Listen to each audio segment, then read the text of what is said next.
The Chinese executives were visibly impressed as the young triplets commanded the room with perfect Mandarin, professionally translating complex financial terms while the CEO watched in disbelief until their mother walked in and the CEO's face transformed from gratitude to absolute shock as he recognized her from 8 years ago.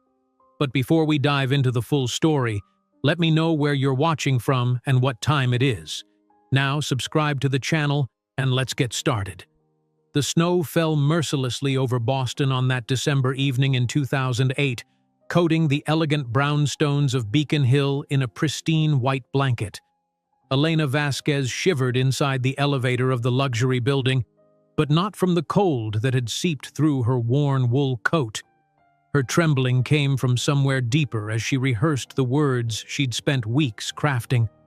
6 months, she whispered to herself, one hand unconsciously moving to the small swell of her belly, hidden beneath layers of winter clothing. I'm 6 months pregnant with your child. The elevator doors opened to the penthouse floor with a soft chime. Elena took a deep breath, straightening her shoulders before walking the short distance to apartment 1201. She had been here countless times over the past year, but tonight felt different. Tonight would change everything. William Ainsworth opened the door before she could knock, his tall frame silhouetted against the warm light of his apartment. At 32, he embodied old Boston money, Harvard Business School, third-generation wealth management, weekend sailing in Nantucket. His blue eyes, usually warm when they looked at her, now held a coolness that made Elena's heart stutter. "You're late," he said, stepping aside to let her in. "I was beginning to think you weren't coming." The apartment sprawled before her, floor-to-ceiling windows offering a spectacular view of the Charles River and the city lights beyond. Elena had once found it magical. Now it felt like the setting for an execution. "I needed time to think," she replied, declining his offer to take her coat. She wasn't staying long. William walked to the bar cart by the windows and poured himself a bourbon. "Drink?" he offered, not looking at her. "No, thank you." Elena remained standing, one hand still protectively cradling her stomach. "William, we need to talk." He turned, leaning against the window, Boston's skyline glittering behind him like a backdrop designed to emphasize his position in the world. "About your visa situation? I told you my father's friend at immigration might be able to help, but I'm pregnant," Elena interrupted, the words tumbling out before she lost her courage. 6 months. The bourbon glass stopped halfway to his lips. William's expression shifted from surprise to calculation in seconds, his eyes dropping to her midsection, now seeing what he'd failed to notice in recent weeks. "You have certainty?" he asked, his voice controlled despite the fury building in his eyes. 6 months? Elena nodded, fighting the urge to wrap both arms around her belly. "Yes, that's impossible. You've been on birth control." "It failed." Elena's voice was steady despite her racing heart. "These things happen." William drained his glass in one swallow, then turned to pour another.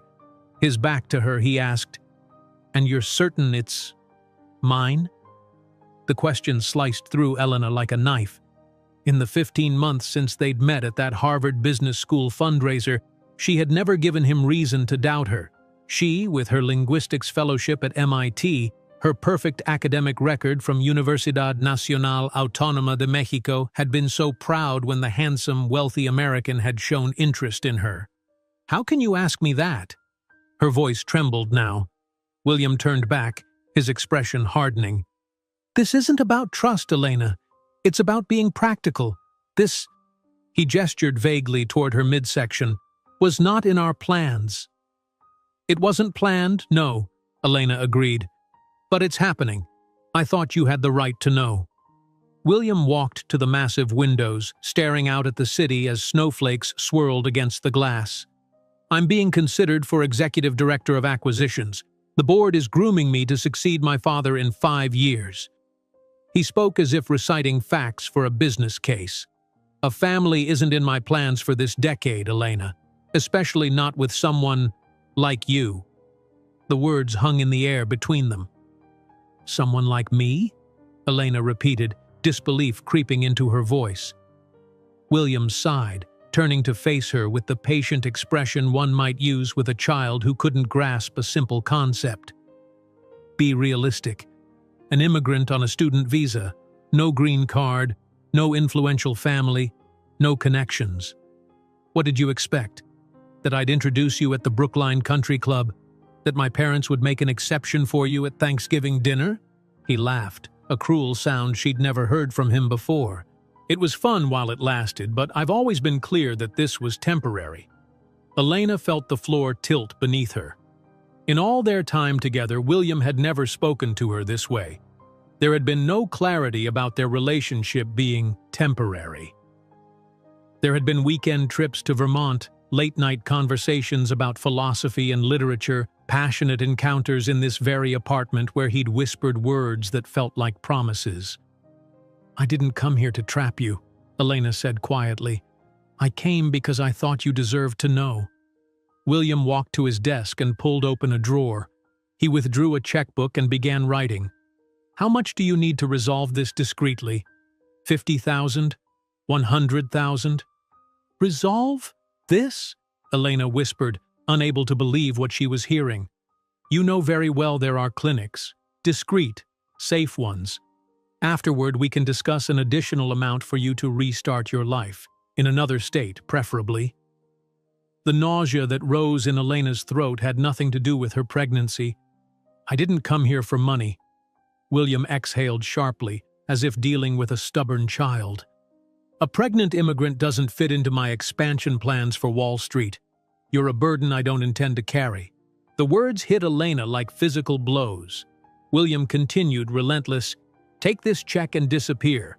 I'd rather pay to never have to look at your face again than risk my reputation with a family unsuitable for someone in my position. Elena stood frozen, unable to process the transformation of the man she thought she knew. The check lay on the coffee table between them, an insult disguised as generosity. You're a smart girl, Elena, William continued, his voice softening slightly. Use that intelligence now. Do you really think you can raise a child alone in this country? No family, no green card, with a visa about to expire? Be practical. Elena found her voice at last. I'm not asking you for anything, William. I'm telling you that in 3 months, you will have a child in this world. What you do with that information is your choice. And I've made my choice clear. He gestured to the check.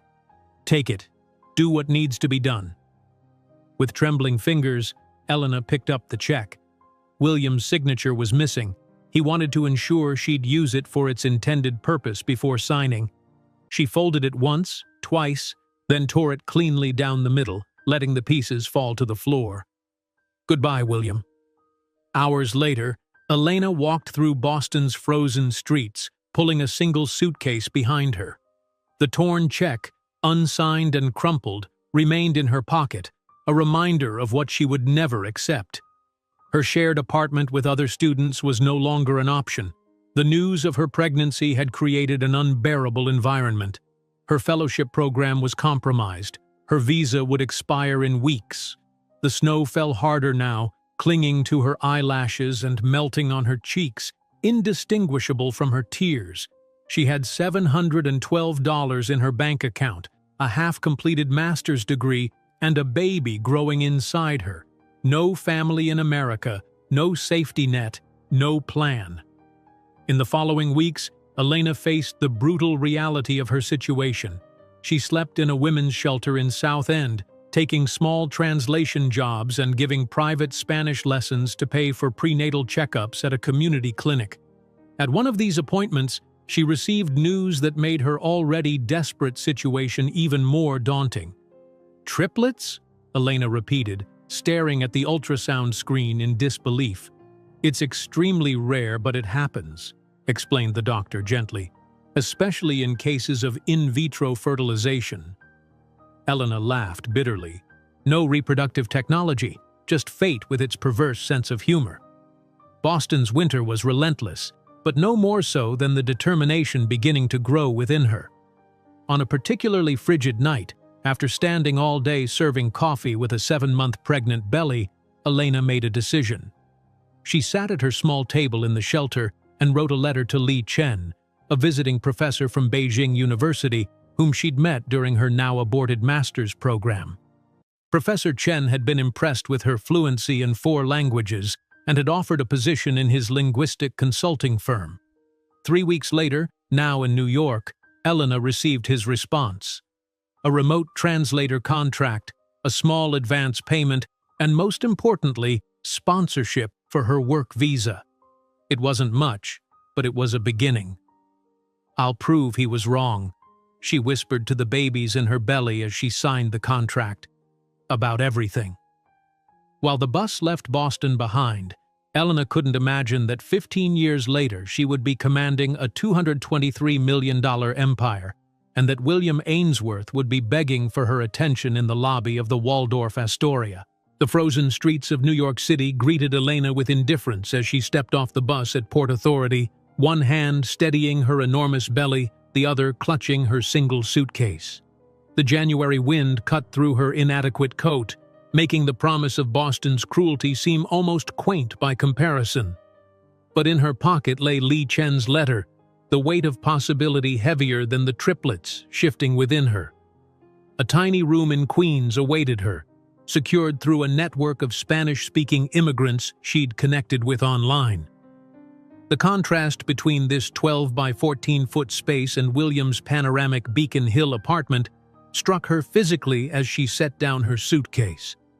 No floor-to-ceiling windows overlooking the Charles River here, just a single grimy pane facing a brick wall.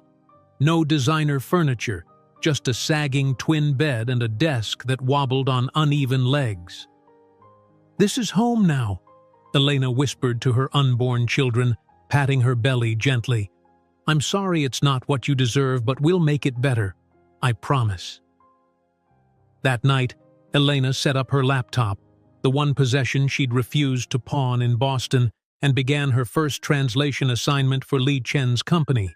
Medical documents dense with terminology she had to research constantly. She worked until 3 in the morning, her back screaming in protest, her belly so large now that she could barely reach the keyboard. 2 weeks later, the contractions began.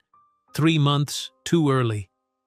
"No, no, no," Elena gasped, clutching her stomach as pain ripped through her. "It's too soon." She fumbled for her phone, dialing 911 with shaking fingers, terrified that everything she'd fought for was about to collapse. The emergency room was a blur of harsh lights and urgent voices. "Triplets, 27 weeks, premature labor, steroid shots for lung development." Elena caught fragments of medical jargon as they wheeled her into surgery, her consciousness fading under anesthesia, her last thought a desperate prayer for her babies. She woke in the ICU, the steady beep of monitors her first anchor to reality. Before she could form words, she was asking with her eyes, her hands clutching at the nurse who appeared above her. "Your babies are alive," the nurse said, understanding the unspoken question. "They're very small, but they're fighters. 3 boys. 2 boys and a girl," Elena corrected weakly, somehow certain. "The third one is a girl." The nurse checked her chart. "You're right, I'm sorry. 2 boys and a girl." Elena didn't see her children for 2 days, her own recovery complicated by blood loss and infection. When she was finally wheeled into the NICU, the sight of 3 impossibly tiny bodies in separate incubators, surrounded by wires and tubes, broke something inside her that William's cruelty had left intact. "Michael," she whispered, touching the first incubator with trembling fingers. "Marcus." Her hand moved to the second. "And May, the third, the smallest, her daughter. I will do anything, anything, to give you the life you deserve." 17 days later, against medical advice, Elena checked herself out of the hospital. She couldn't afford to stay longer, even with emergency Medicaid covering the bulk of the astronomical costs. The babies would remain in the NICU for at least 2 more months. Back in her Queens room, Elena set up a relentless schedule, translating documents from 6 in the morning until 9, then taking the subway to the hospital to spend 3 hours with the babies, learning to feed them through tubes, to change diapers smaller than her hand, to provide the skin-to-skin contact the nurses insisted was crucial. Back to Queens by 2, more translation work until 7, then another hospital visit until 10 at night. Sleep for 5 hours. Repeat. Each time she entered the NICU, the nurses updated her on her children's progress, using terminology that became her new language: bradycardia episodes, gavage feeding, kangaroo care, desaturation events. She absorbed it all, becoming an expert in premature infant development even as she maintained her translation deadlines. When the day finally came, 11 weeks after their birth, to bring her babies home, Elena had transformed her tiny room into a nursery. 3 second-hand bassinets lined one wall. A changing table made from a repurposed dresser stood opposite. Formula, diapers, and tiny clothes, all donated by hospital staff moved by her determination, were organized with military precision. Reality hit hard that first night. Alone with 3 newborns, each weighing barely 5 pounds, Elena faced the impossible mathematics of infant care. When Michael cried for feeding, Marcus and May inevitably woke. When she finally got May back to sleep, Michael needed changing. The cycle was relentless, allowing her maybe 20 consecutive minutes of sleep at a time. Translation deadlines still loomed. Elena learned to type with one hand while holding a baby with the other, a nursing pillow supporting a second infant at her breast, the third temporarily content in a bassinet nearby. She missed deadlines for the first time, sending desperate apologies to Li Chen. The video call that followed wasn't what she expected. "Ms. Vasquez, Li Chen stopped mid-sentence, his formal business expression melting into surprise as he took in the chaos behind her. The cluttered room, the crying infant in her arms, another visible in a bassinet. "You had your babies." "Yes, I'm so sorry about the petrochemical report, Mr. Chen.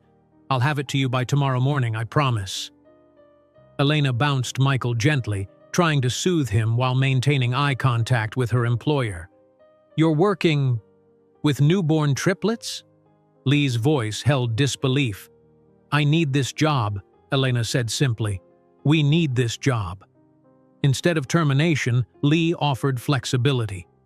"Send what you can, when you can. Quality over deadline for now." He paused, then added, "I have clients who need more than literal translation. They need cultural navigation for business deals. When you're ready for more hours, we'll discuss."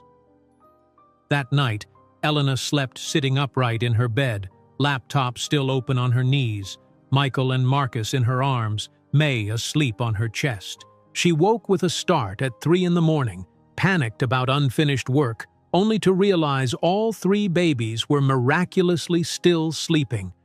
As weeks turned to months, Elena developed systems that allowed her to care for the triplets while maintaining her translation work.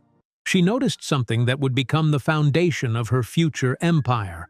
Her translations were consistently rated higher than others because she understood cultural contexts, not just vocabulary. While other translators converted words, Elena translated intent, nuance, and cultural expectations. When the triplets reached 6 months, small for their age but healthy, Elena had her epiphany. A client had complained about a perfectly accurate translation that had nevertheless damaged their business relationship with Mexican partners. Reviewing the materials, Elena immediately spotted the problem.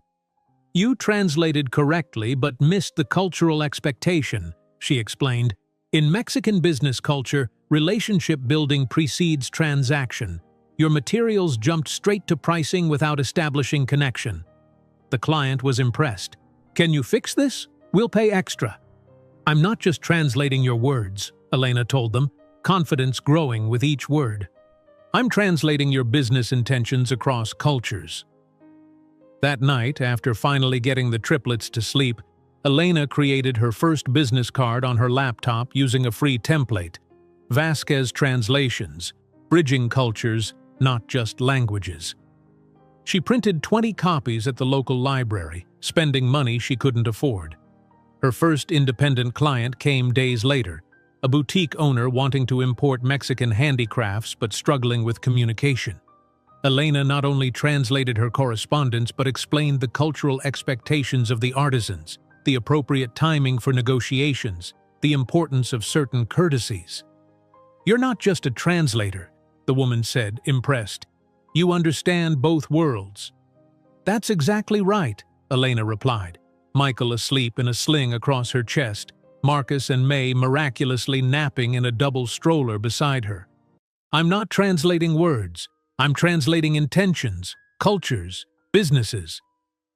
The woman hired her on a monthly retainer, small but steady income beyond her work for Li Chen. On the day the triplets turned 6 months old, Elena bought a single cupcake from a bakery, cutting it into 4 tiny pieces.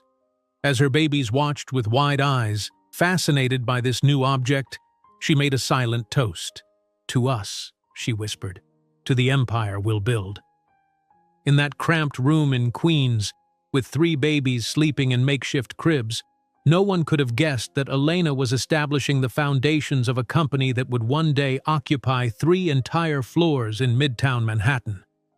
"To us," she whispered, "to the empire we'll build." 2 years passed in a blur of sleepless nights, constant work, and tiny milestones. Now, on a bright spring morning, Elena watched her 2-year-old triplets explore the playground equipment while she balanced her laptop on her knees, responding to client emails. Central Park buzzed with the energy of Manhattan weekends, nannies chatting in clusters, fathers teaching wobbly toddlers to kick balls, mothers arranging playdates over coffee. "How do you do it?" asked a well-dressed woman who had been observing Elena for several minutes. "3 the same age and you're working?" Elena smiled, her eyes never leaving the triplets as Michael cautiously climbed the small slide. Marcus encouraged him from the top, and May waited patiently at the bottom. "I don't have much choice," she answered honestly. The woman nodded toward Elena's screen. "You're not from here originally, are you?" "Your accent." "Mexico City," Elena replied, saving a document before closing her laptop. "But New York is home now." What she didn't add was how far they'd come from that tiny room in Queens. Now they occupied a modest 2-bedroom apartment in Washington Heights, still cramped with 3 toddlers, but a palace compared to where they'd started. "Mama, Mira!" May called out, her dark curls bouncing as she pointed to a butterfly. "I see it, mi amor," Elena answered, then seamlessly switched to English. "That's a butterfly, mariposa in Spanish. Can you say butterfly?" "Buttfly," May attempted, giggling. Elena had been teaching the triplets both Spanish and English from birth, determined they would be fully bilingual.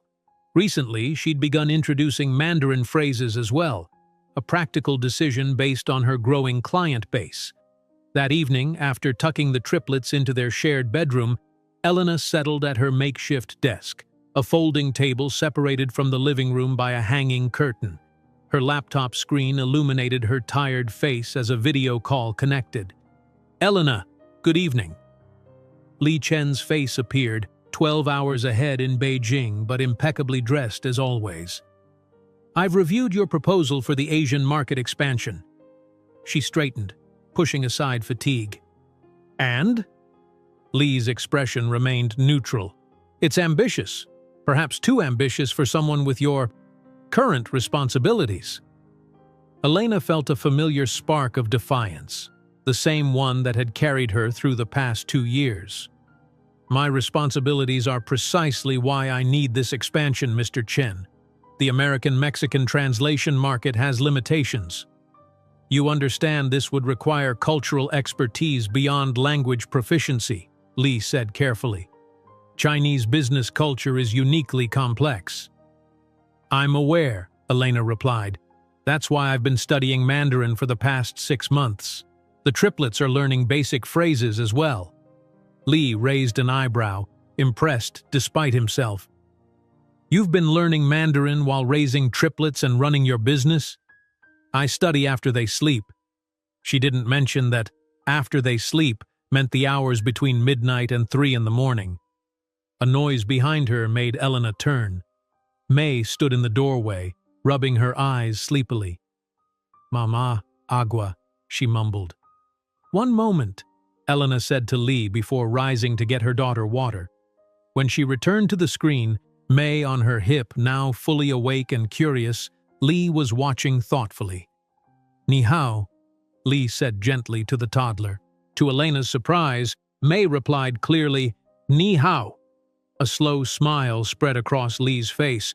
"Perhaps we can discuss a limited partnership arrangement. Start small, see how it develops."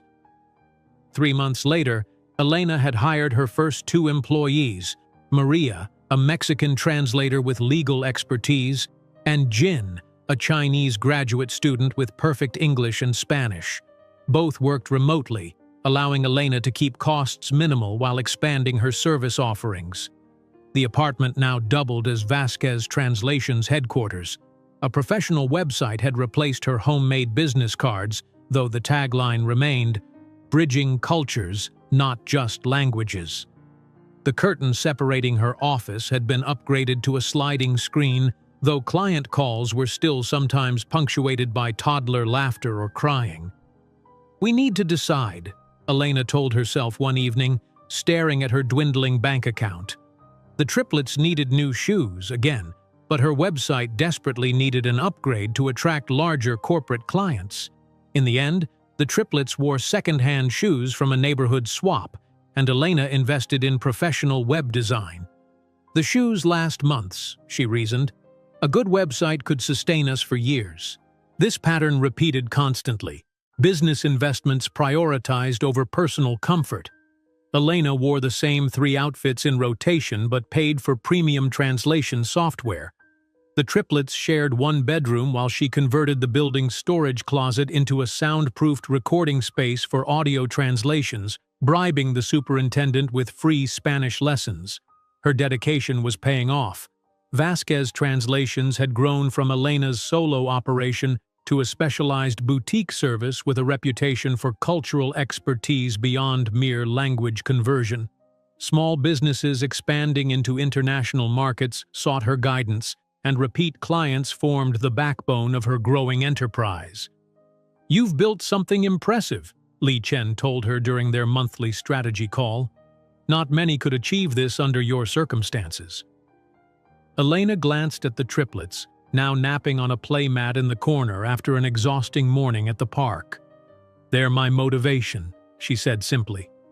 When a potential game-changing opportunity arrived, an American housewares company seeking to expand into Mexico, Elena knew it required a level of professionalism her home-based operation couldn't project. The company needed more than document translation. They required comprehensive cultural consultation on marketing, customer service protocols, and business relationship development.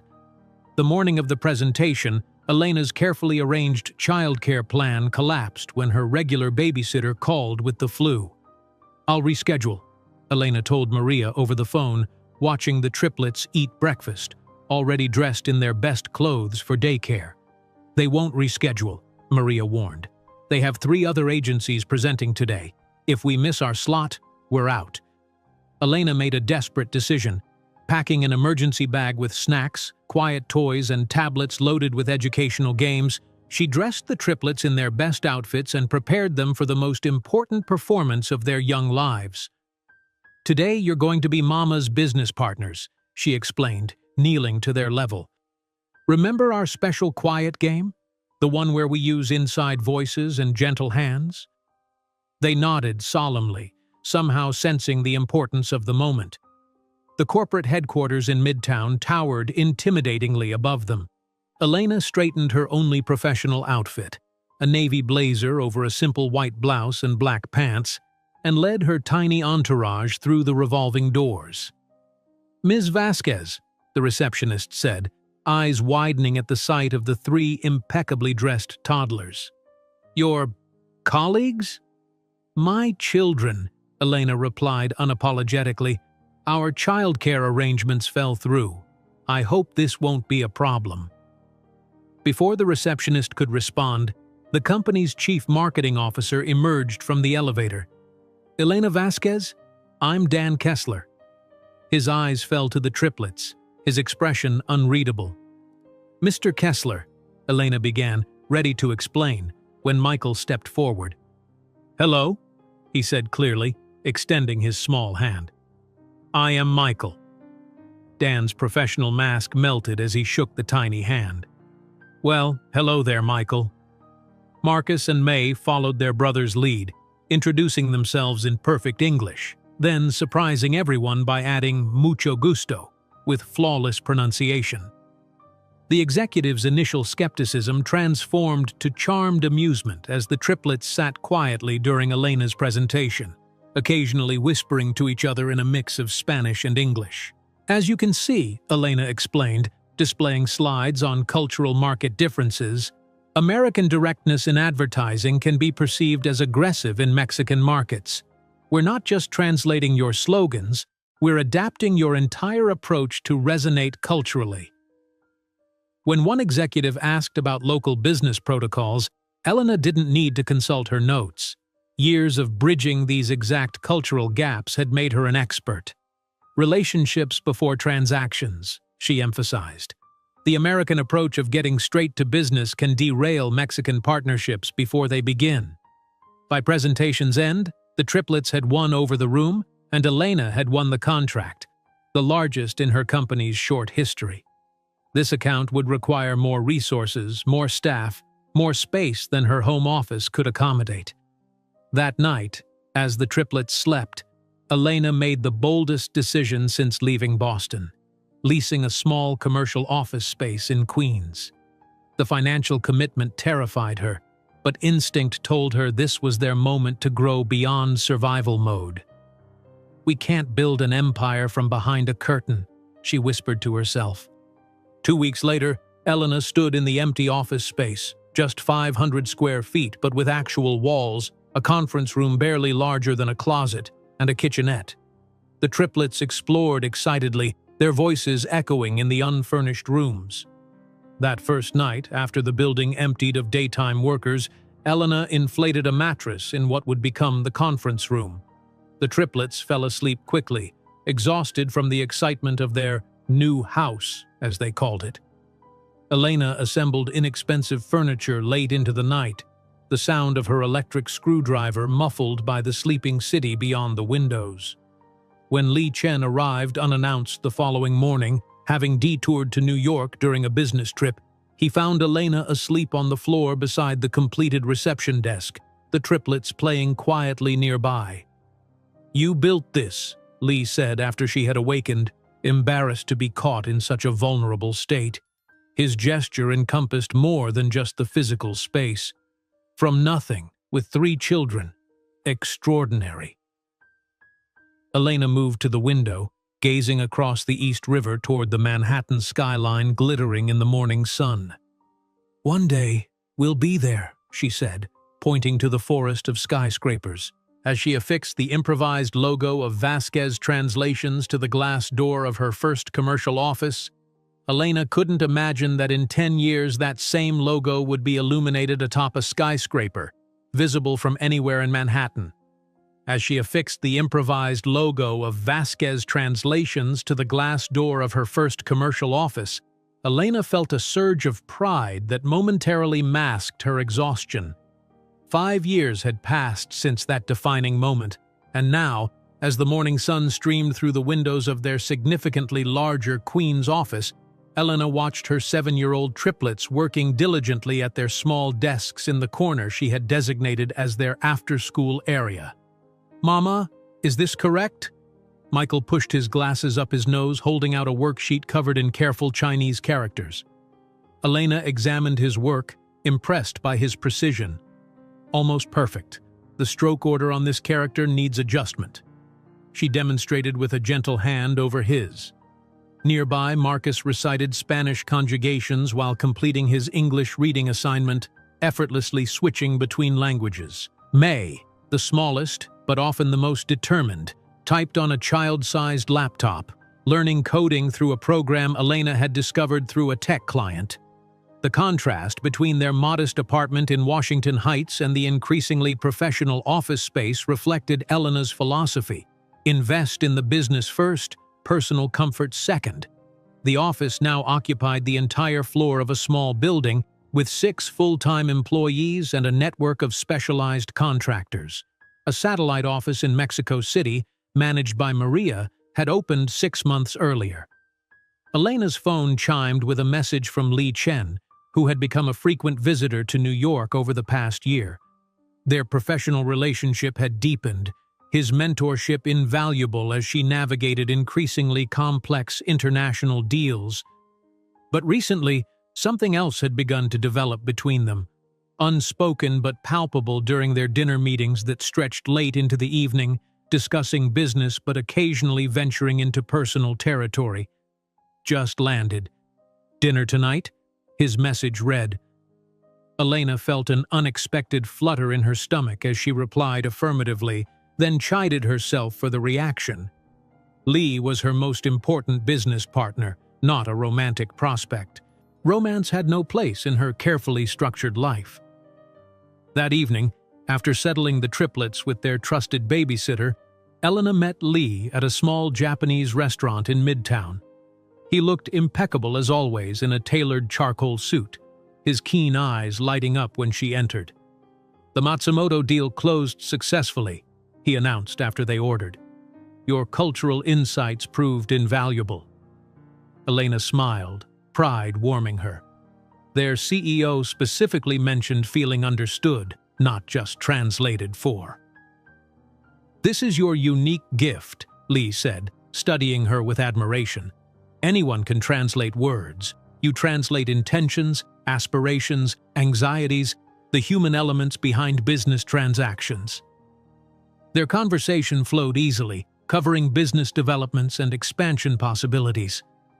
As they finished their meal, Li's expression became more serious. "I have a proposition," he said, setting down his tea. "A major American corporation is seeking to negotiate directly with the Guangzhou Technology Consortium. They've approached several translation services, but none have the cultural depth required." Elena leaned forward. "Which corporation?" "Halstead Innovations. They manufacture advanced medical devices and seek manufacturing partnerships in China." The name sent a jolt through Elena. Halstead Innovations was no small player. It was a Fortune 500 company with billions in annual revenue. "This would be beyond translation," Li continued. "They need someone who can navigate the complex relationship protocols of high-level Chinese business negotiations. The potential contract value is..." He named a figure that made Elena's breath catch.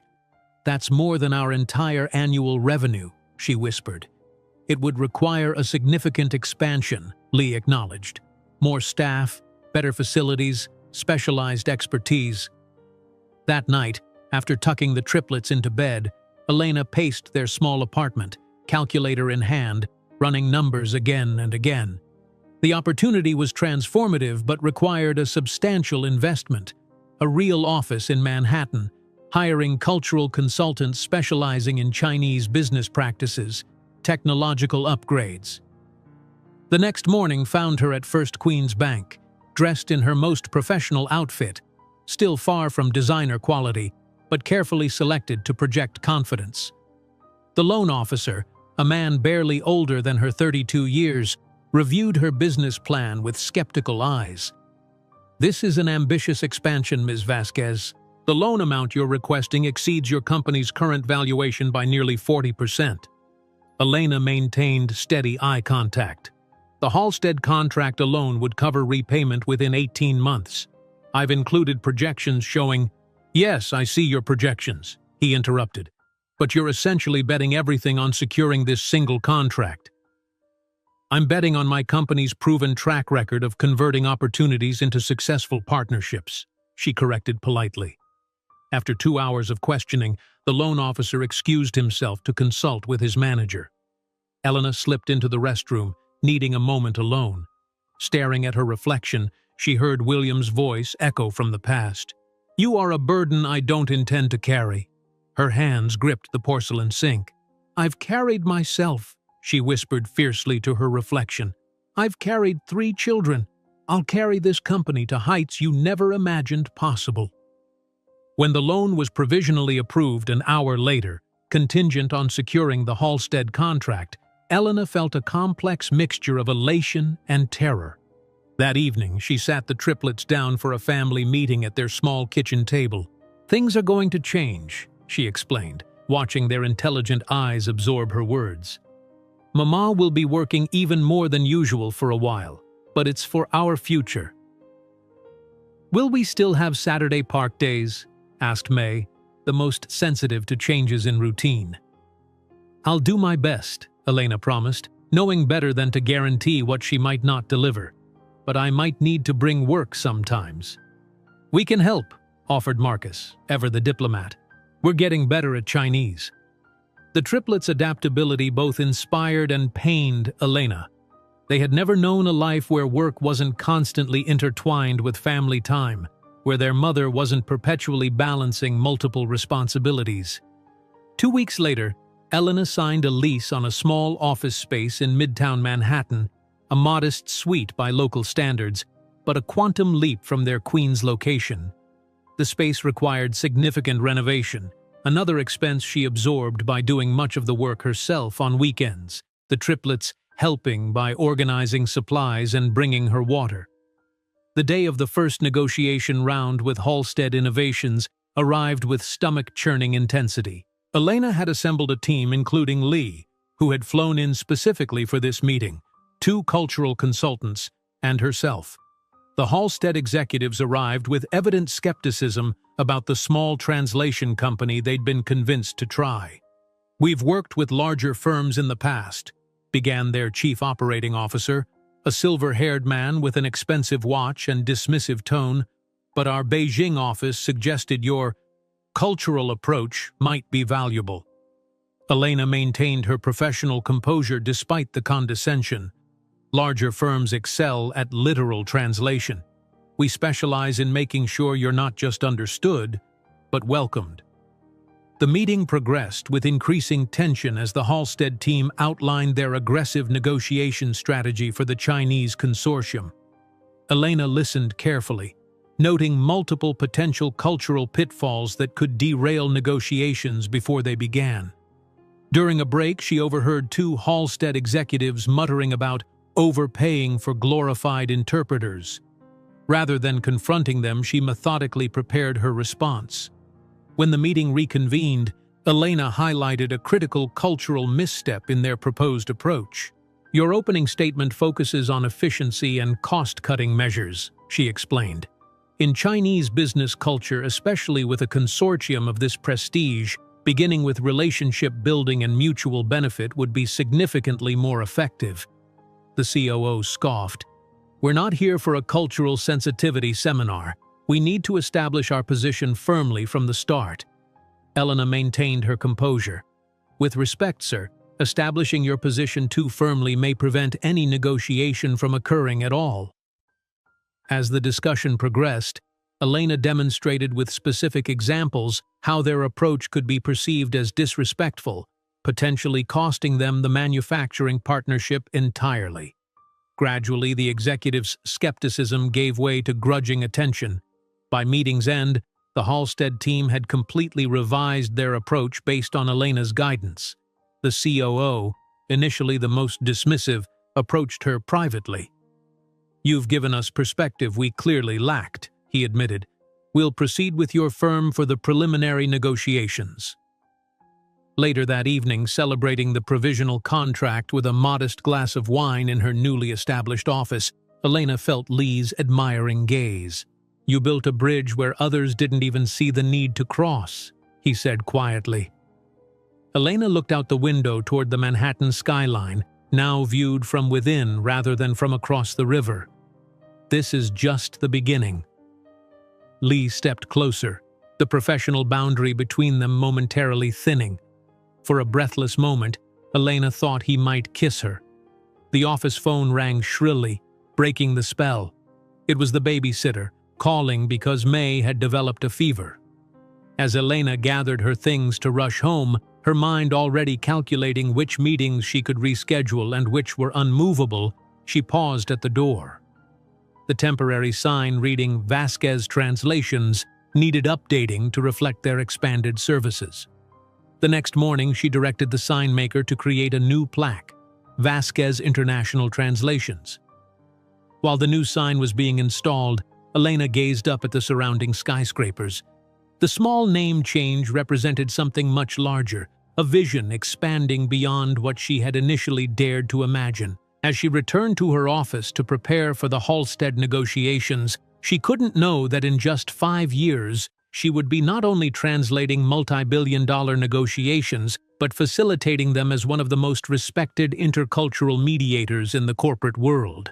As she returned to her office to prepare for the Halstead negotiations, Elena couldn't know that in just 5 years, she would be not only translating multi-billion-dollar negotiations, but facilitating them as one of the most respected intercultural mediators in the corporate world.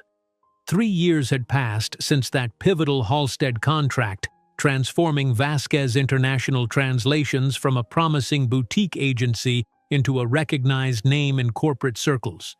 The company now occupied an entire floor in their Midtown building, with satellite offices operating in Mexico City, Beijing, and most recently, Singapore.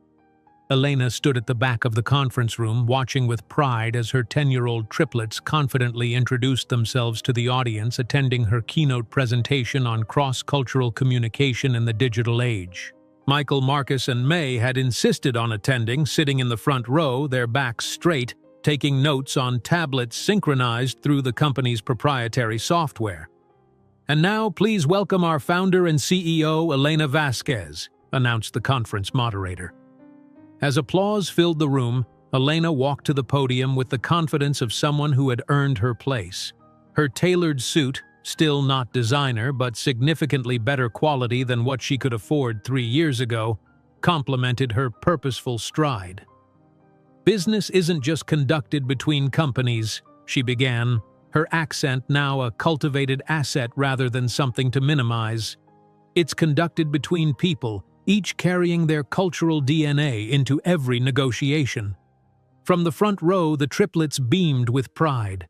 They had grown into remarkable children, multilingual, academically advanced, and increasingly curious about the business their mother had built. On weekends and school holidays, they now accompanied her to the office, each gravitating toward different aspects of the operation. Michael analyzed contracts with precocious precision. Marcus practiced presentation skills with staff members. May absorbed technology with intuitive ease, often spotting improvements to their systems that adults had missed. After the presentation, Li Chen approached, his admiration evident. "Exceptional as always," he said, handing her a small box wrapped in elegant paper. "A small token for your continued success." Elena smiled, their shared history of professional collaboration having evolved into something deeper over the past years. His regular visits to New York had become longer, their conversations extending beyond business into personal territories, his interaction with the triplets growing increasingly paternal. That evening, after the triplets were finally asleep, Lee joined Elena on the balcony of her apartment, a significant upgrade from Washington Heights to the Upper East Side, though still modest by Manhattan standards. The city lights sparkled before them as they shared a bottle of wine. "5 years ago, you operated from a converted storage closet," Lee observed. "Now Fortune 500 companies adjust their schedules to meet yours." Elena smiled, remembering. "We've come far." Lee turned to face her fully, his expression suddenly serious. "Elena, I've been meaning to ask you something important." Her heart quickened inexplicably. "Yes?" From his pocket, Lee produced a small velvet box. "These past years working together, watching you build something extraordinary, raising these remarkable children, I've never met anyone like you."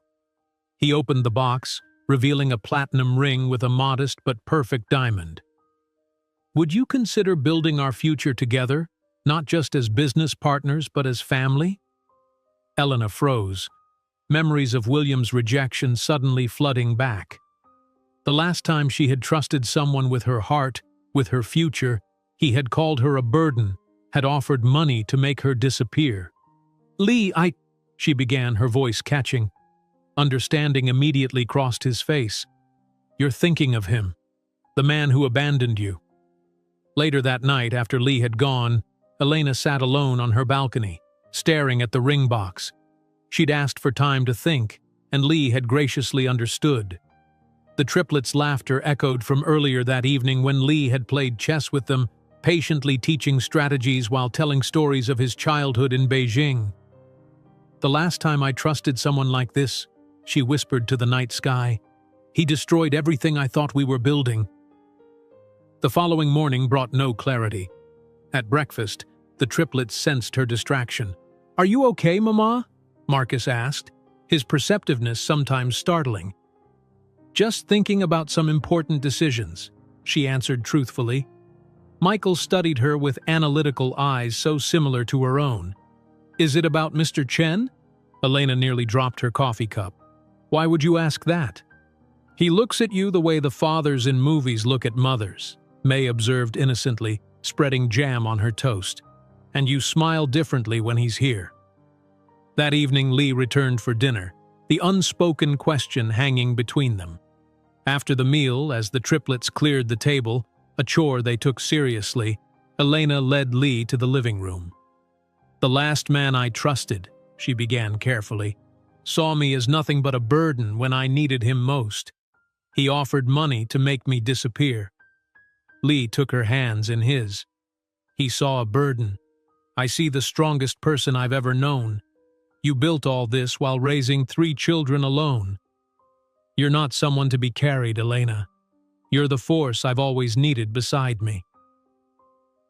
When Elena finally allowed herself to accept his proposal, the relief and joy that flooded through her surprised her with its intensity.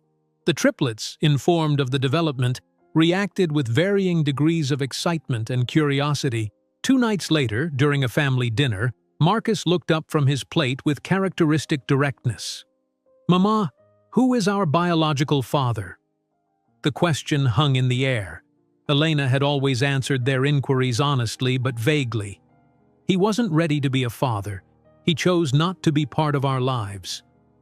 Now, facing 3 increasingly perceptive 10-year-olds, she recognized they needed more. "His name is William Ainsworth. He's from Boston. When I told him I was pregnant, he decided he didn't want to be involved." "Why?" May asked, her expression troubled. Elena chose her words carefully. "He had different priorities. His career, his social position, they were more important to him than family." Later that night, Elena found Michael quietly using her laptop, quickly closing the browser when she entered. "What are you researching?" she asked, though she suspected. Michael hesitated, then admitted, "Ainsworth. It's not a common name." Elena sat beside him. "You're curious about him. That's natural. Did he ever try to find us? To see if we were okay?" Michael's voice held a vulnerability rarely displayed by her most stoic child. "No, sweetheart.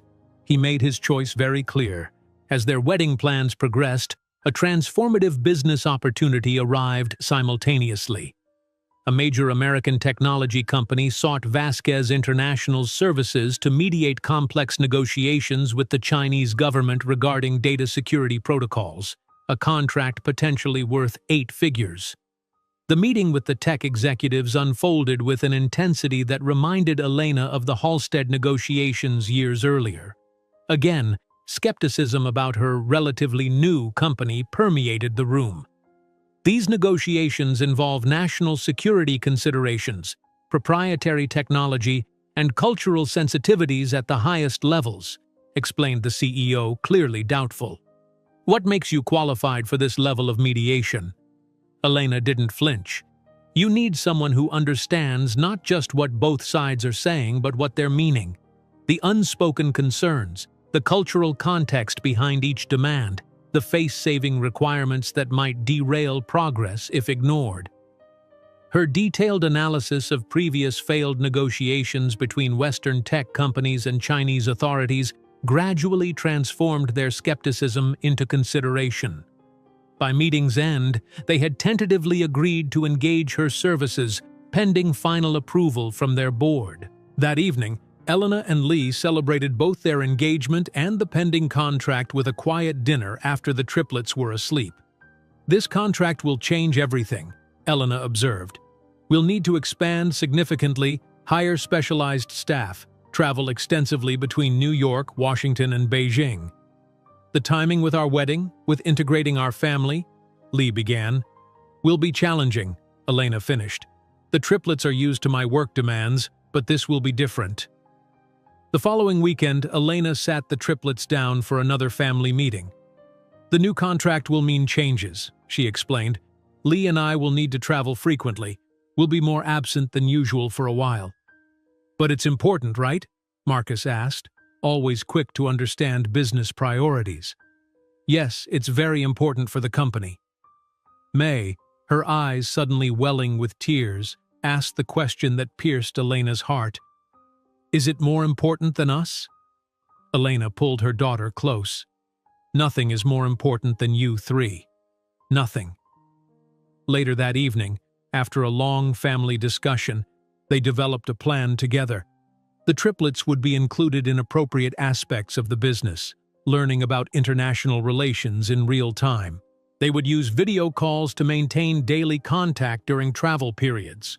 Most importantly, they established a sacred weekly family time that would never be compromised regardless of business demands.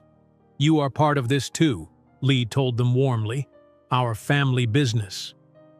As they celebrated the new contract and their engagement with a small family party on the balcony, none of them could imagine that in just 2 years, an unexpected medical diagnosis would completely change the course of their lives, leaving Elena alone to command an even larger empire.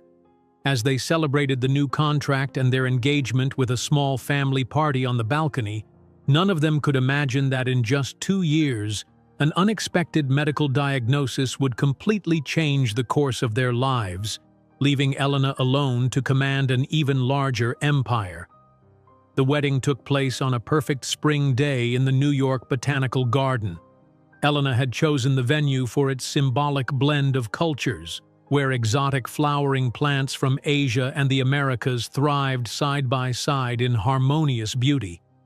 The ceremony was intimate, with only 50 guests, including the company's key executives and the triplets' favorite teachers.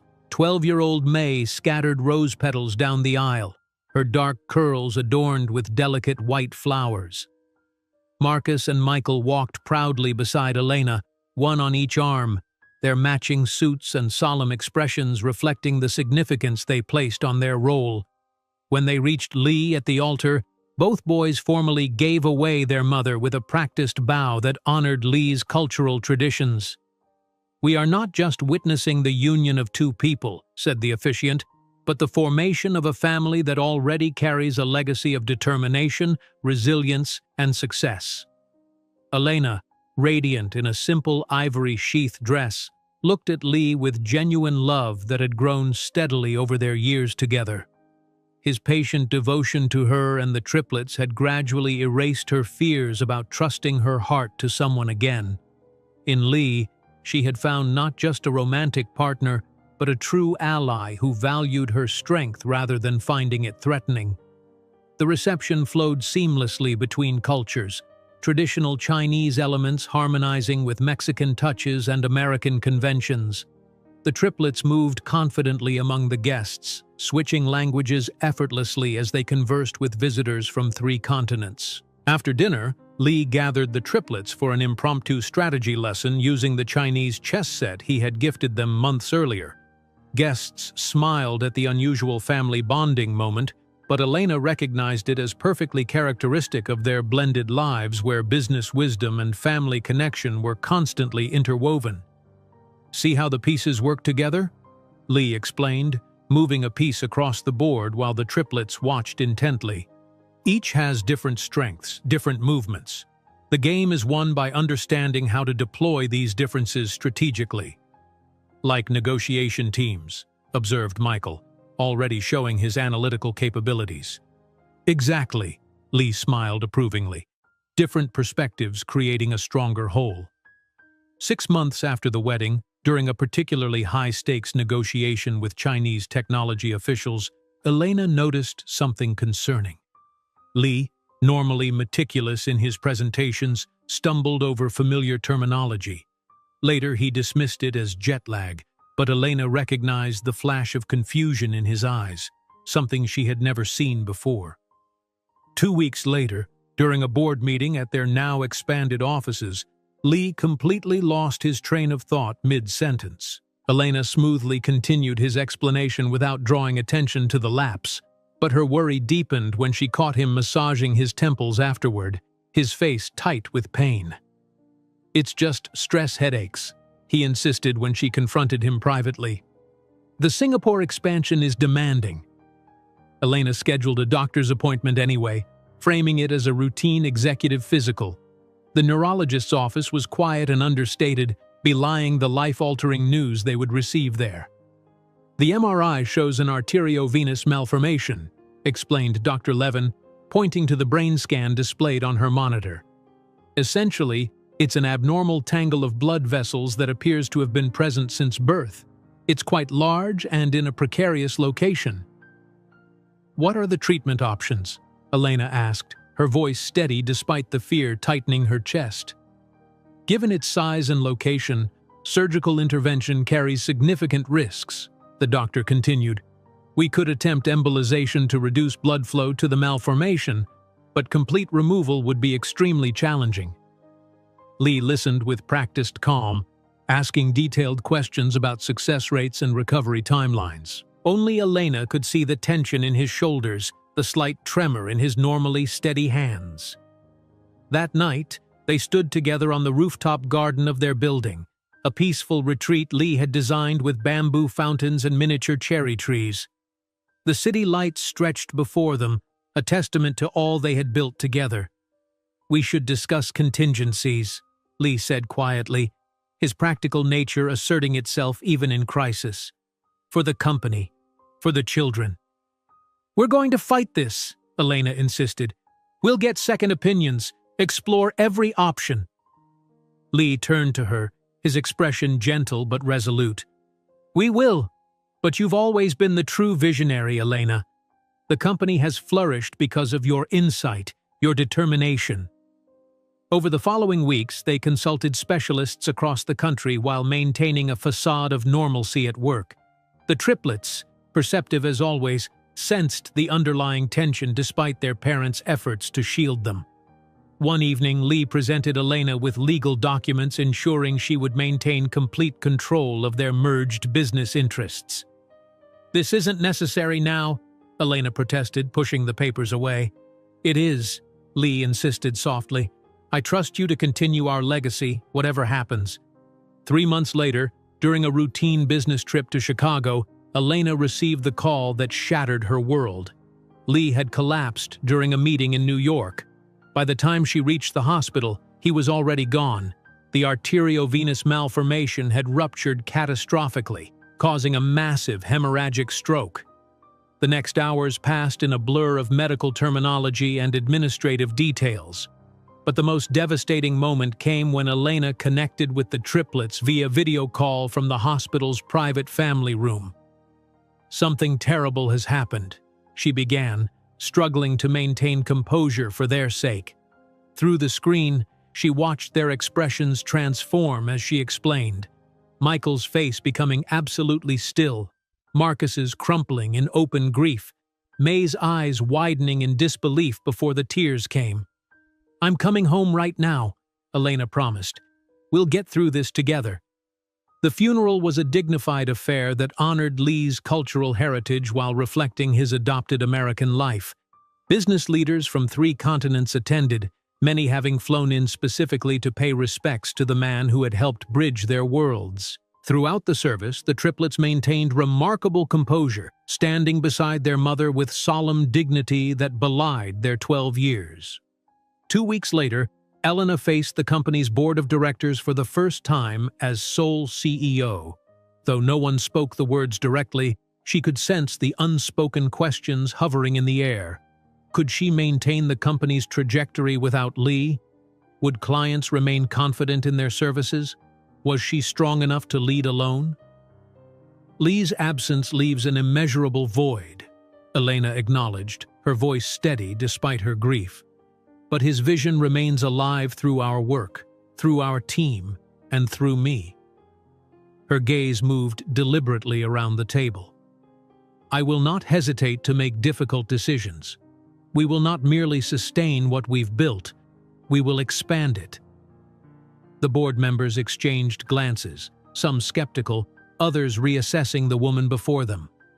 By meeting's end, Elena had outlined an aggressive growth strategy that would honor Lee's legacy while establishing her unquestionable authority as leader. For weeks, Elena maintained her composure, handling client concerns, staff anxieties, and the triplets' grief with outward steadiness. But late one night, alone in her office long after everyone had gone home, the facade finally cracked. Surrounded by expansion plans and acquisition proposals, Elena buried her face in her hands and allowed herself to truly feel the crushing weight of her loss. She didn't hear the office door open, didn't notice the triplets entering until they were beside her. Michael placing a hand on her right shoulder, Marcus on her left, May gently touching her arm. They had convinced the building security to let them up, sensing their mother needed them. No words were exchanged. None were necessary. The four of them remained connected in silent solidarity, their shared grief becoming something else, a determination to honor the man who had chosen to be their father when their biological father had rejected that privilege. In the months that followed, Elena channeled her grief into relentless forward motion. Where competitors might have expected Vasquez Chen International to falter after Lee's death, instead they watched in astonishment as the company expanded more aggressively than ever. Elena acquired 3 smaller translation firms, established new offices in Dubai and Toronto, and secured contracts with 2 additional Fortune 100 companies. The day Elena officially renamed the company Vasquez International, the sign makers worked through the night to install the new corporate identification. She insisted, however, on maintaining the Chinese character Lee had designed as part of their original logo, a subtle symbol representing bridge between worlds. "He will always be part of who we are," she explained to the triplets as they watched the new sign being raised. "What he built with us doesn't disappear." While signing the documents for the aggressive acquisition of 3 smaller competitors, Elena didn't know that her meteoric expansion after Lee's death would put her directly on William Ainsworth's radar, whose own company was beginning to crumble in Boston. While signing the documents for the aggressive acquisition of 3 smaller competitors, Elena didn't know that her meteoric expansion after Lee's death would put her directly on William Ainsworth's radar, whose own company was beginning to crumble in Boston. 3 years had transformed grief into fuel. At 41, Elena Vasquez had reshaped Vasquez International into an empire that now occupied 3 entire floors in their midtown building, standing at the floor-to-ceiling windows of her corner office on the 42nd floor. She watched dawn break over Manhattan, the early light catching on glass towers that had once seemed impossibly distant from her tiny Queens apartment. "The quarterly numbers, Ms. Vasquez," her assistant said, entering with a leather portfolio embossed with the company's logo. "We've exceeded projections by 17%. Elena accepted the report with a measured smile. What had begun as a desperate remote translation job had evolved into a communication powerhouse with offices in 7 countries. Their specialty, cultural intelligence for corporate negotiations, had positioned them as indispensable mediators between American companies and Asian markets. "Has the Chinese delegation confirmed their attendance at the Trans-Pacific Conference?" Elena asked, checking her digital calendar. "Yes, and they've reiterated that they'll only negotiate with your personal presence in the room." Elena nodded, satisfaction warming her. The reputation she'd built wasn't just about linguistic accuracy, but about cultural fluency, the ability to navigate unspoken expectations and implicit hierarchies that derailed less sophisticated negotiators. Later that evening, in her Upper East Side duplex, purchased with cash 3 years earlier, Elena finished reviewing contracts while the triplets, now 15, moved through their evening routines with the self-sufficiency she'd cultivated in them from childhood. Michael adjusted his glasses, eyes never leaving his tablet screen. "Mom, I've completed the analysis of that Singapore contract. There are 3 problematic clauses in the translation that could create liability issues." Elena looked up, pride swelling as she studied her oldest son by 3 minutes. Michael had inherited her analytical mind, enhanced by an almost preternatural attention to detail. At 15, he could spot contractual vulnerabilities that seasoned attorneys sometimes missed. Across the room, Marcus practiced Mandarin with his tutor via video call, his pronunciation perfect, his conversational flow natural despite the language's tonal complexities. Already competing successfully in national debate tournaments, he had set his sights on Harvard Law, determined to expand the company's legal influence. "Abuela, sí, estaremos allí para tu cumpleaños," May promised into her phone, her Spanish flowing as naturally as her English and Mandarin. The youngest triplet by 5 minutes had blossomed into a technological prodigy, developing applications that streamlined the company's translation processes. The 3 teenagers had grown up immersed in international business. Trilingual since toddlerhood, each now studied a 4th language. They interned at the company during summers, knew executives from 3 continents by name, and understood the value of the empire their mother had built from nothing.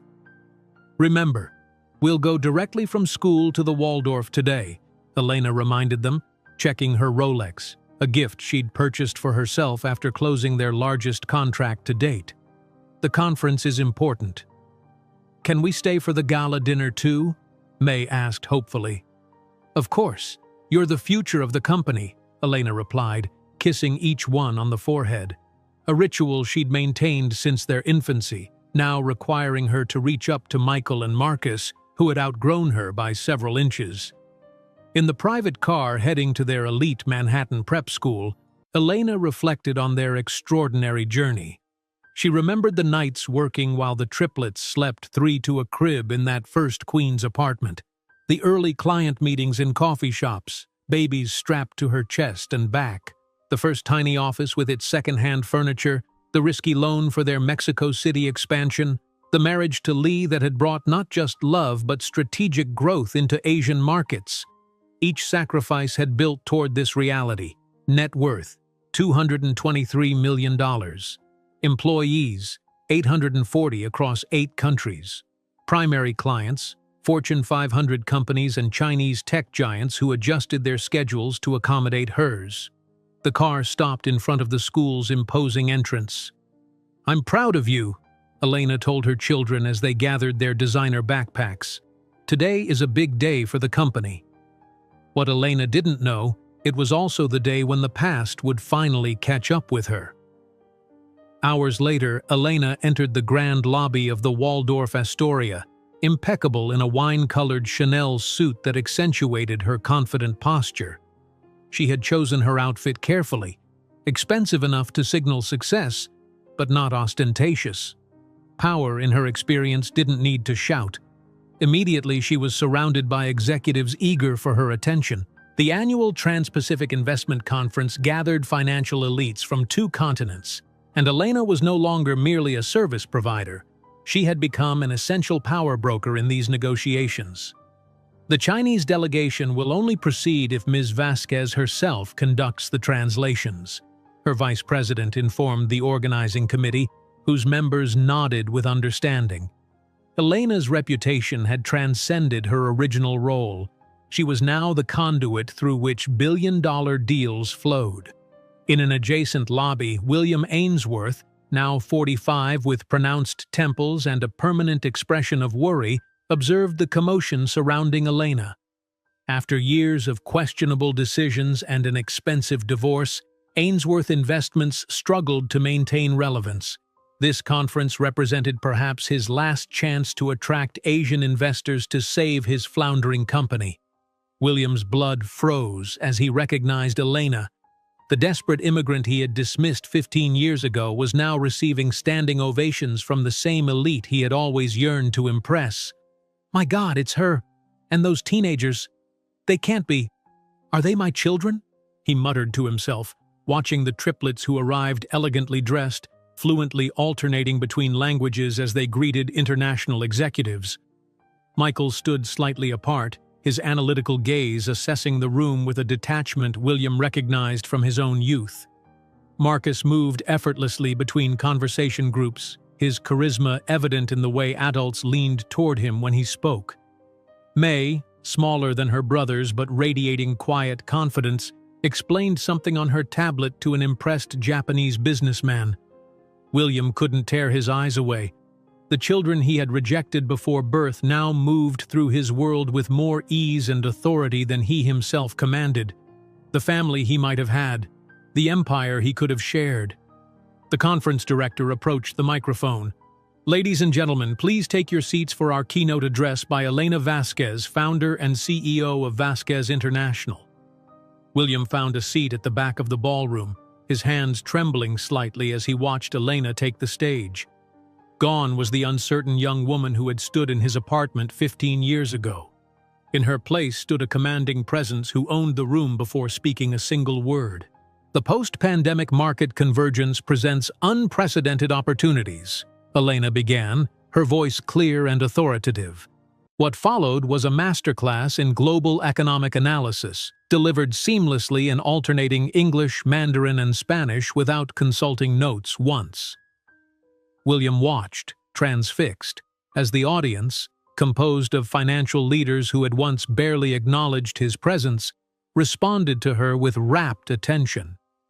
The triplets sat in the front row, occasionally making notes on synchronized tablets, their posture reflecting the discipline and confidence their mother had instilled in them. When Elena concluded to a standing ovation, William applauded mechanically, his mind still processing the surreal transformation. The woman he had dismissed as a burden now commanded complete attention from the global financial elite. The children he had never known, his biological children, were clearly exceptional, confidently engaging with CEOs and sovereign fund directors. During the reception that followed, William maneuvered carefully through the crowded room, trying to approach Elena without being noticed prematurely. He needed to think, to formulate an approach. Ainsworth Investments teetered on the brink of bankruptcy after a series of failed cryptocurrency investments and the exodus of important clients. Access to the Asian contacts Elena clearly dominated could be his salvation. "Impressive presentation," he finally said, positioning himself beside her as she conversed with a group of Japanese executives. "I always knew you had potential." Elena froze. 15 years vanished in an instant. The voice, though more worn, was unmistakable. She turned slowly, her face a perfect mask of professional control, only her eyes revealing recognition. "William Ainsworth," she said, neither a question nor a greeting, simply an acknowledgement. The Japanese executives, sensing the sudden tension, politely excused themselves. "You look stunning, Elena," William continued, his rehearsed smile not reaching his anxious eyes. "What an impressive trajectory you've built. I always—" "Mama!" Michael interrupted, approaching with a tablet. "Mr. Nakamura needs clarification on the semiconductor sector projections. I believe there's a discrepancy in the future exchange rates." William observed the teenager, tall, broad-shouldered, with the same blue eyes he saw in the mirror every day. The shock was visceral. While journalists from the Wall Street Journal discreetly took notes about the dramatic encounter, William couldn't imagine that the next morning his name would be in the headlines, not as the respected financier he once was, but as the man who rejected the family that could have been his salvation. While journalists from the Wall Street Journal discreetly took notes about the dramatic encounter, William couldn't imagine that the next morning his name would be in the headlines, not as the respected financier he once was, but as the man who rejected the family that could have been his salvation.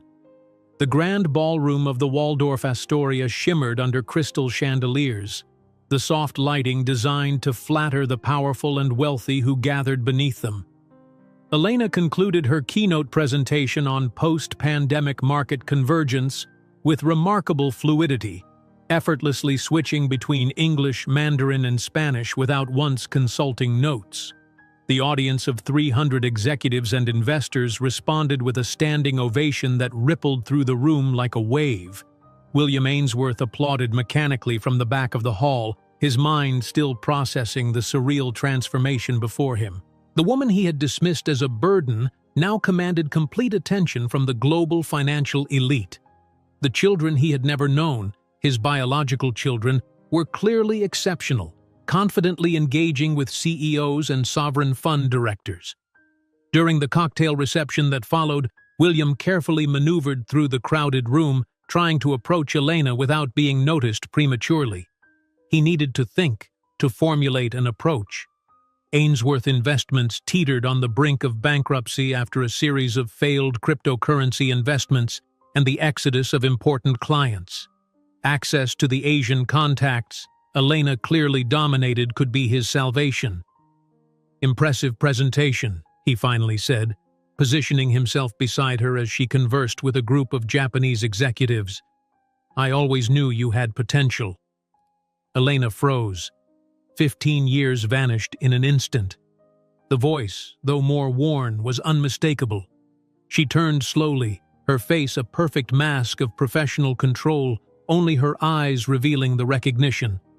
"William Ainsworth," she said, neither a question nor a greeting, simply an acknowledgement of his existence. The Japanese executives, sensing the sudden tension, politely excused themselves with slight bows. "You look stunning, Elena," William continued, his rehearsed smile not reaching his anxious eyes. "What an impressive trajectory you've built. I always—" "Mama," Michael interrupted, approaching with a tablet. "Mr. Nakamura needs clarification on the semiconductor sector projections. I believe there's a discrepancy in the future exchange rates." William observed the teenager, tall, broad-shouldered, with the same blue eyes he saw in the mirror every day.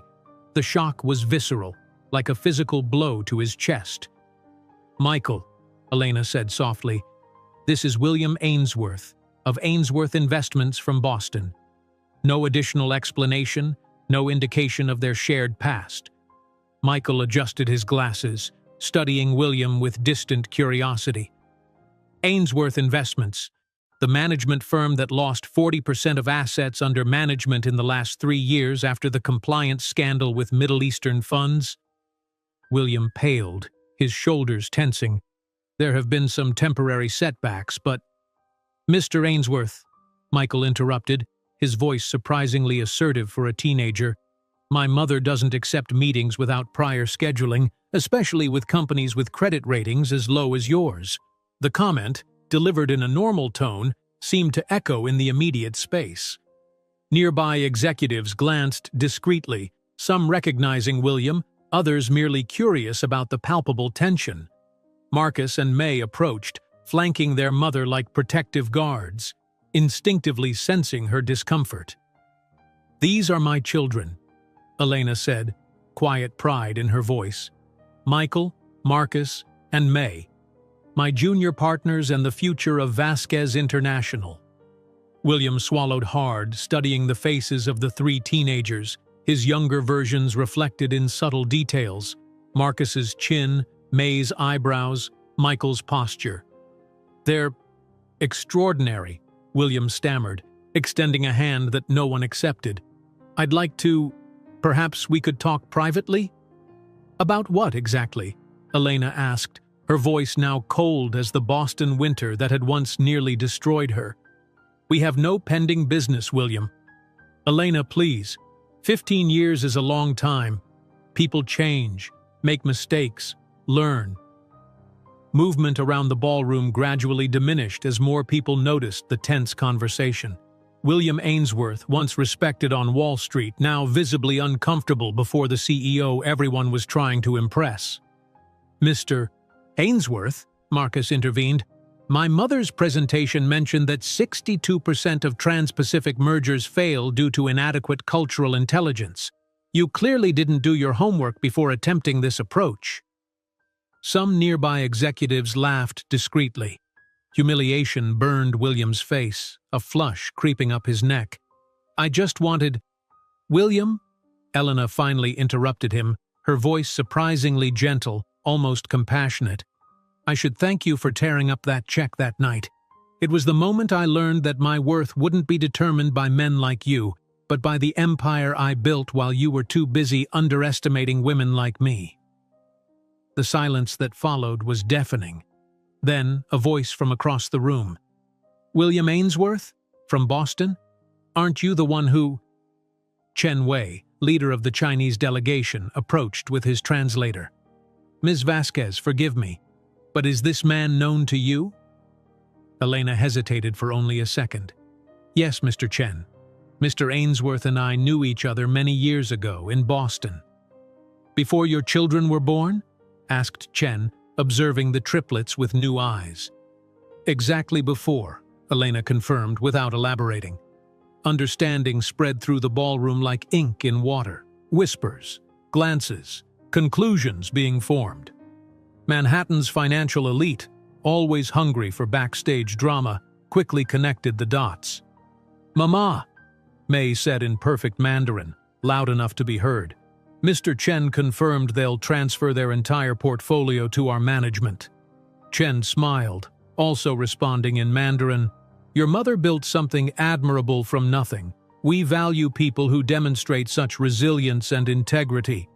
The meaningful look he cast toward William made it clear that the implications of the past had been understood. William, now isolated in a corner of the ballroom, watched helplessly as potential investors drifted away from him, gravitating toward Elena and her children. The empire he could have shared, the family he rejected, the fortune he dismissed, all now permanently beyond his reach. His phone vibrated with an urgent message from his current wife. Call me now. Something's happening with the Boston Herald business reporter. William excused himself to an empty hallway, his hand shaking as he dialed. His wife's voice, tight with controlled fury, confirmed his worst fears. A reporter called asking for comment about your abandoned family that's now running Vasquez International. They're running a story tomorrow. What the hell, William? As the evening progressed, William watched from an increasingly isolated position as Elena and the triplets moved through the gala dinner with practiced ease. Michael engaged with technology executives, discussing semiconductor trends with surprising expertise. Marcus charmed a group of European investors with anecdotes delivered in flawless French, apparently his fourth language. May demonstrated a proprietary translation algorithm to amazed software developers from Silicon Valley. They were extraordinary, these children he had dismissed as a burden before they were even born. They represented everything the Ainsworth name was supposed to embody: intelligence, sophistication, business acumen. Yet they carried none of his DNA in their achievements, none of his influence in their success. Elena had built them, shaped them, given them the world he had denied them. William left the gala early, his stomach churning with a nauseating mixture of regret and panic. His car waited in the hotel's circular driveway, the driver opening the door without meeting his eyes. Had the news already spread so quickly? In his hotel room, William poured himself a double scotch with trembling hands, then sat heavily on the edge of the bed. His phone wouldn't stop buzzing with notifications. Colleagues, board members, his panicked PR director. He turned it off, unable to face the questions. Outside his window, Manhattan glittered indifferently, the city that had embraced Elena while his own carefully constructed world began to crumble. In the morning, his name would be in the headlines of the Wall Street Journal. Social scandal shakes financial conference, Ainsworth Investments CEO confronted by abandoned family, now billionaires. The tension between Elena and William had created a gravitational pull throughout the ballroom, drawing attention from every corner. Marcus and May moved with purposeful strides to join Michael, forming a protective barrier around their mother. William stood transfixed, studying the faces of the three teenagers, identifying his own features reflected back at him. The distinctive Ainsworth blue eyes, the sharp jawline, the tall, confident posture that generations of his family had carried. "They're extraordinary," William stammered, extending a hand that hung awkwardly in the space between them, unmet by anyone. "I'd like to... perhaps we could talk privately." Elena's expression remained perfectly composed, a skill honed through countless high-stakes negotiations. "About what exactly? We have no pending business, William." "Elena, please." His voice took on a desperate edge. 15 years is a long time. People change, make mistakes, learn. The elegant crowd that had been subtly watching the interaction now made little effort to disguise their interest. Conversations throughout the ballroom quieted as executives turned to observe William Ainsworth, once a respected figure in East Coast finance, now visibly floundering before the woman whose keynote address had received a standing ovation minutes earlier.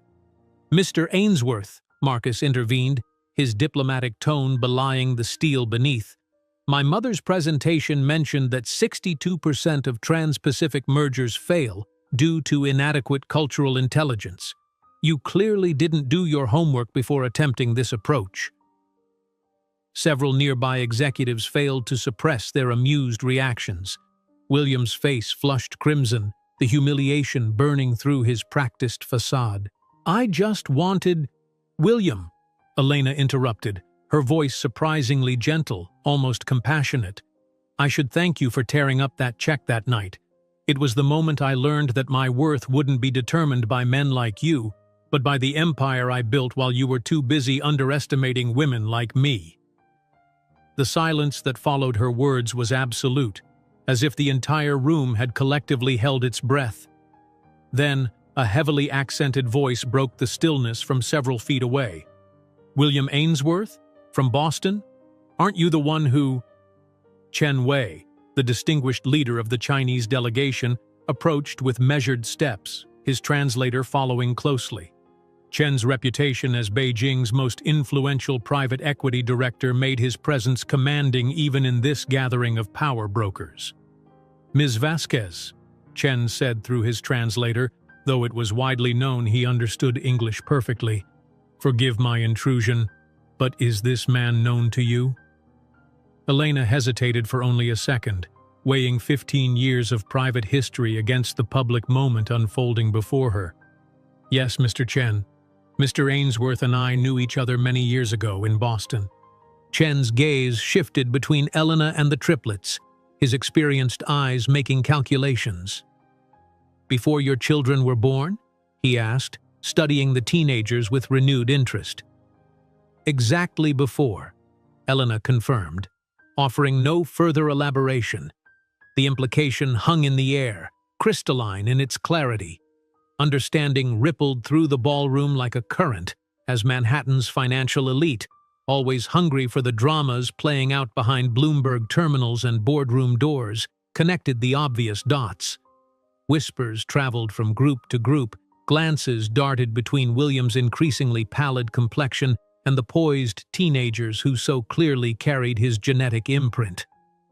"Mama," May said in flawless Mandarin, her voice pitched precisely to be heard by those nearby. "Mr. Chen has confirmed that they will transfer their entire portfolio to our management." Chen smiled, responding in his native tongue. "Your mother has built something admirable from nothing. We value people who demonstrate such resilience and integrity." The meaningful look he cast toward William made it abundantly clear that the implications of the past had been fully understood and factored into his business decisions. William found himself gradually isolated, standing alone as potential investors who had earlier expressed interest in meeting with him now drifted toward Elena and her children, drawn to the gravitational force of success and authentic narrative. He watched helplessly as the empire he could have shared, the family he had rejected, the fortune he had so casually dismissed, all now existed permanently beyond his reach. His phone vibrated insistently in his pocket. Retreating to a quiet corner, William saw his current wife's name flashing on the screen alongside 7 missed calls from his company's public relations director. With trembling fingers, he answered, "William, what the hell is happening?" His wife's voice, tight with controlled fury, sliced through the background noise of the gala. "A reporter from the Boston Herald called asking for comment about your abandoned family that's now running Vasquez International. They're running a story tomorrow morning." Cold dread pooled in William's stomach as he realized the private humiliation of this evening was about to become very public. "I can explain," he began, though he wasn't sure he could. "Save it," his wife snapped. "Our name is going to be dragged through every financial publication by tomorrow noon. Fix this." The call ended abruptly. When William returned to the main ballroom, the dynamics had shifted even further. Elena and the triplets now stood at the center of the most influential circle in the room, Chen Wei's delegation flanked by executives from Singapore sovereign funds and Japanese technology conglomerates. Michael was explaining something on his tablet to an impressed group of analysts, his articulation precise and authoritative despite his youth. Marcus engaged effortlessly with a French banking executive, apparently in fluent French. May demonstrated something on her custom device to wide-eyed software developers from Silicon Valley. They were extraordinary. These children he had dismissed as a burden before they were even born. They represented everything the Ainsworth name was supposed to embody: intelligence, sophistication, business acumen. Yet they carried none of his influence in their success. Elena had built them, shaped them, given them the world he had denied them. Throughout the remainder of the evening, William made several attempts to approach Elena again, each time finding his path subtly blocked by different executives eager to speak with her. Whether orchestrated or coincidental, the effect was the same. He remained isolated while Elena and the triplets moved through the gala with practiced ease, securing connections and commitments that would further expand their empire. By 10:30, William surrendered to the inevitable. As he collected his coat from the attendant, he noticed a Wall Street Journal reporter discreetly taking notes near the ballroom entrance. Their eyes met briefly, and William recognized the predatory gleam of a journalist who had just witnessed a career-defining story unfold. In his hotel room, William poured himself a double scotch with shaking hands, then sat heavily on the edge of the bed. His phone wouldn't stop buzzing with notifications, concerned board members, his panicked PR director, his lawyer. He turned it off, unable to face the barrage of questions for which he had no satisfactory answers. Outside his window, Manhattan glittered indifferently, the city that had embraced Elena while his own carefully constructed world began to crumble. Tomorrow morning, his name would appear in the headlines of the Wall Street Journal: Social Scandal Shakes Financial Conference, Ainsworth Investments CEO confronted by abandoned family, now billionaires. As William contemplated the ruins of his reputation, across town in her Upper East Side apartment, Elena stood on her terrace with the triplets, the 4 of them looking out at the city that had given them a second chance. No words were needed between them. Their journey from desperation to triumph had forged a bond deeper than language could express. What tomorrow's headlines would bring was irrelevant. They had already written their own story, one of resilience, determination, and success that no newspaper could fully capture. While journalists from the Wall Street Journal discreetly took notes about the dramatic encounter, William couldn't imagine that the next morning his name would be in the headlines, not as the respected financier he once was, but as the man who rejected the family that could have been his salvation. The morning sunlight streamed through the floor-to-ceiling windows of Elena's Upper East Side apartment, illuminating the headlines that now dominated the Wall Street Journal's front page. Social Scandal Shakes Financial Conference. CEO of Ainsworth Investments confronted by family abandoned, now billionaires. Elena prepared coffee in the kitchen as the triplets sat in unusual silence, processing the previous evening's revelations. Michael methodically scrolled through the article on his tablet, his expression unreadable behind his glasses. They've done their research thoroughly.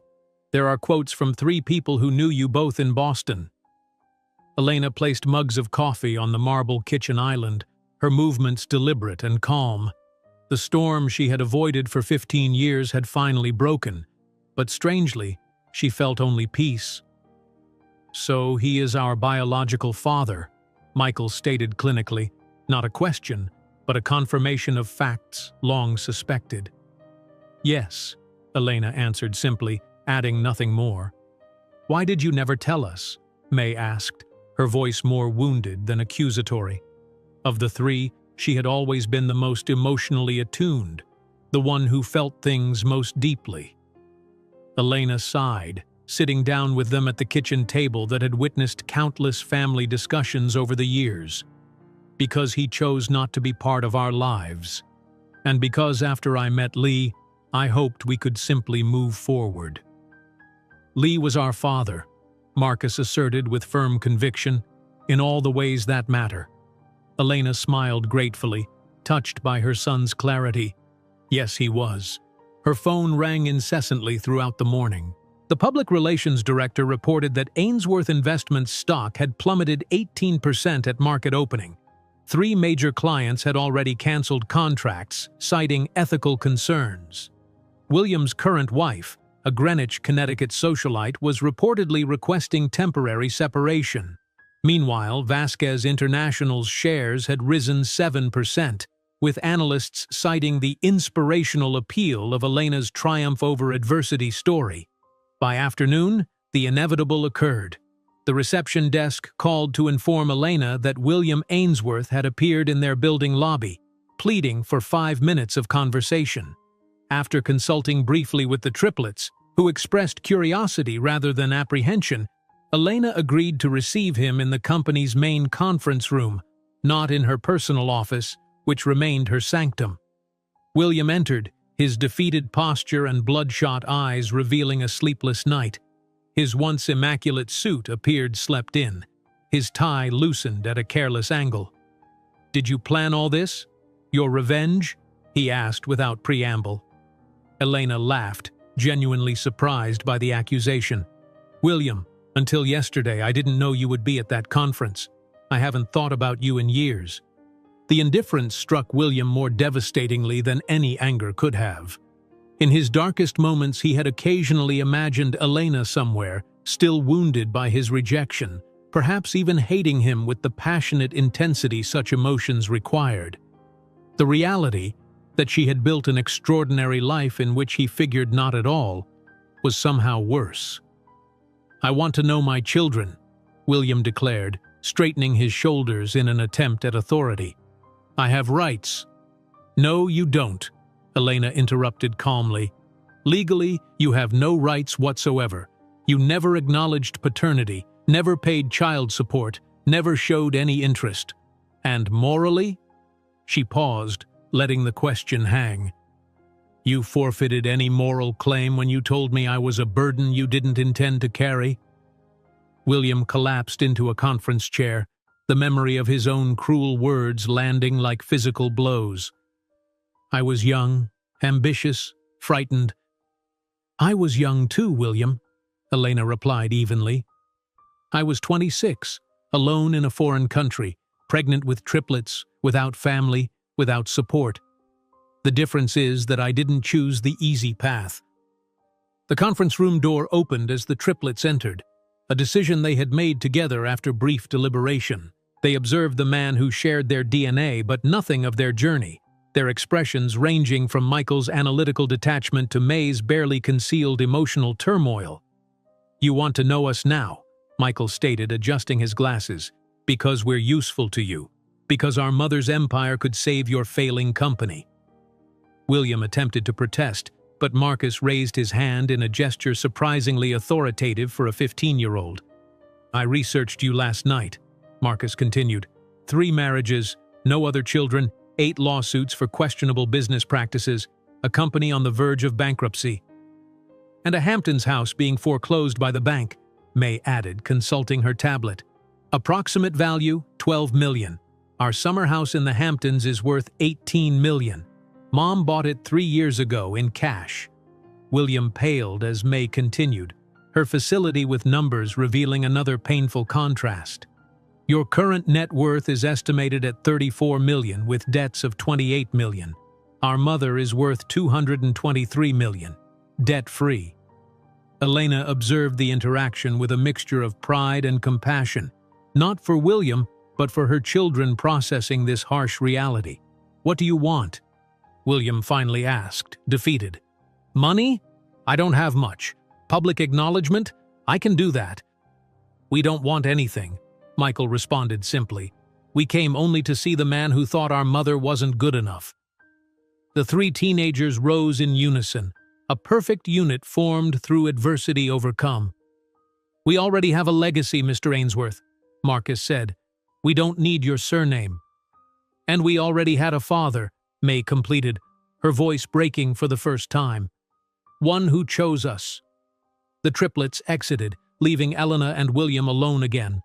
The silence between them felt enormous, filled with 15 years of divergent paths. They are extraordinary, William finally said, tears in his eyes. I have 3 other children, you know, with my second wife. Teenagers, too. We barely speak. They're in European boarding schools. Elena didn't respond. There was no satisfaction in her victory, only the tranquility of a journey completed. You've built something incredible, Elena, from nothing, without me. It wasn't to prove something to you, William, she responded softly. At the beginning, perhaps, but later. It was for me, for them, for the life we deserved. William nodded, finally understanding. I think I always knew you were exceptional. Perhaps that's why I was so afraid. Elena stood, indicating the meeting had concluded. I wish you peace, William, genuinely. And Ainsworth Investments? Will likely fail in the coming weeks. Your choices have consequences, William. They always did. That evening, Elena and the triplets dined on their apartment terrace, Manhattan's skyline resplendent around them.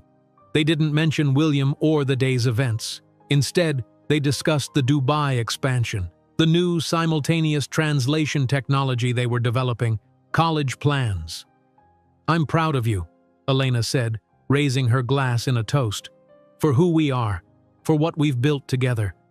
For what you built, Mama, May corrected. Alone, at the beginning.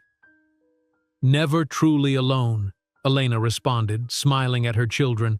You were always my strength. Meanwhile, miles away, William Ainsworth gazed out the window of his increasingly empty Boston office, contemplating the empire Elena had built and the void his own choices had created. Not just the loss of a family, but an entire life built on misguided values. The following day, Elena Vasquez signed the contract for the acquisition of a small translation company in Boston, Vasquez International's first expansion into the city where everything had begun. The cycle was complete. The journey, not of revenge but of absolute triumph over adversity, finally reached its apex. On the rooftop of the building where she had once been desperate and abandoned, Elena now raised a glass to Boston's skyline, not as a woman defined by what she had lost, but celebrating everything she had conquered despite the obstacles. We did it, she whispered to herself, free, at last, even from the shadows of the past. If you enjoyed today's video, I'm sure you'll love the next one. Don't waste time, just click on the screen.